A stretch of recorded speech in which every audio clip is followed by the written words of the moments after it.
Hey everyone, welcome back. I am glad to have you here listening to this video following chapter 999. We are gearing up towards chapter 1000, which I cannot wait for, but in the meantime, I want to talk about some stuff that happened in chapter 999. This video is inspired by chapter 999 and will be a 3-part series. So, if you haven't read chapter 999 already, stop, go read it, and then come back for the video. This first part is obviously about Ace. What I want to do here is really dive deep in Ace's character and figure out what works and what doesn't. This last chapter really opened my eyes towards Ace and gave me new ideas and feelings I have towards his character. But before we get into it, please remember to like and share the video and subscribe. And most importantly, I hope you enjoy it. Ace is a character who started off strong, and to most, he died with a sour taste in their mouth. Ace is a character who has fans and haters, so let's dive in from when we first met and heard of him. Ace was not only introduced to us as Luffy's polite, strong, and badass older brother, but he was also introduced to us in the start of one of the longest running storylines that had one of the biggest climaxes in fiction history. Ace was the linchpin in this whole saga. We first see Ace wandering the streets in a village of Drum Kingdom.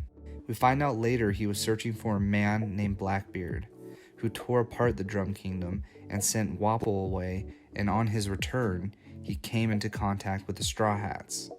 Which that right there starts our very first connection with what Blackbeard did that connected back with the Straw Hats, and in turn, Ace. Ace heard rumors of Blackbeard in Alabasta, which lines him up to meet Luffy and his crew there. We find out he is tracking Blackbeard because he murdered a member of Whitebeard's crew. Initially, we see Ace as a cool, calm, and collected figure opposed to his brother Luffy. We see he is polite and considerate of others and gains the affection of Luffy's crew. Ace leaves Alabasta after realizing the Blackbeard rumors are fake and goes off to search for him again. After Alabasta, Luffy runs into Blackbeard on Jaya without even realizing he is the man his brother is searching for. We find out Blackbeard is trying to capture Luffy to turn him into the world government, but Luffy escapes to Skypiea. Next, we see Blackbeard in his face-off with Ace. Ace, still cool, calm, and collected, takes on his ex-crewmate.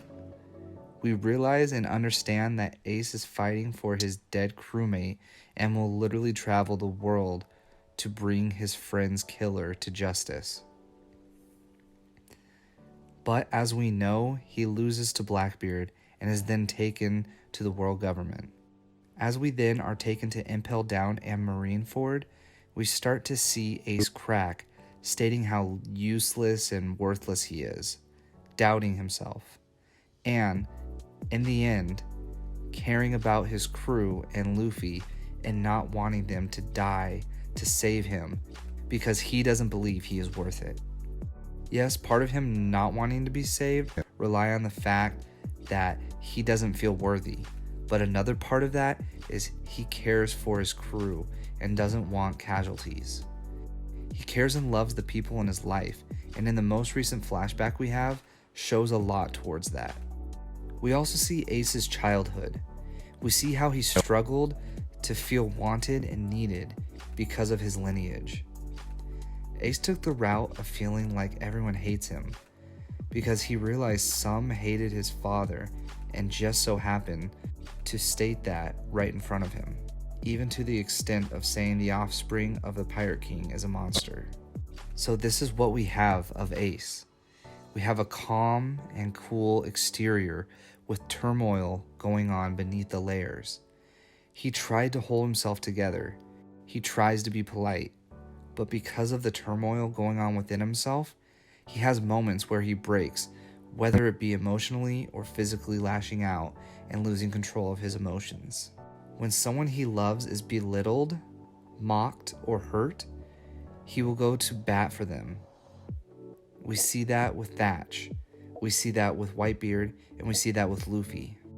A lot of people take that as a negative. Here's why it's a positive, and hopefully will get your emotions going as well. As we established, he tried to stay calm and not let things get to him. But the turmoil within himself causes outbursts due to the anger he has. Anger built up from not only being the son of someone he hates, but never getting to know his father. I think it lies more in the fact that people hate his father for who he is, which in turn makes Ace think that it's a reflection of himself. Ace is so lost emotionally that when you start mocking someone he loves, such as Whitebeard, he lashes out in anger. But the anger isn't misplaced, it's just mishandled. Ace never knew his father, so he has anger. Ace is persecuted because of who his father is and has anger.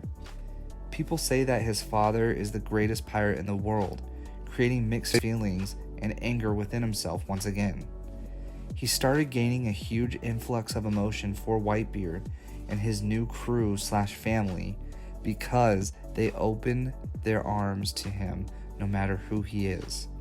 So when they are threatened, even by insults, he flies off the handles with all that built up turmoil, anger, and love, and is seen most often by fans as a weakness or hot-headedness. There's so much more going on within Ace that people don't realize, and it actually makes him a more relatable character with an in-depth background and understanding of him. Now let's jump to chapter 999. To be completely real with you all, I haven't been the biggest Ace fan. I thought he was cool, but never one of my favorite characters.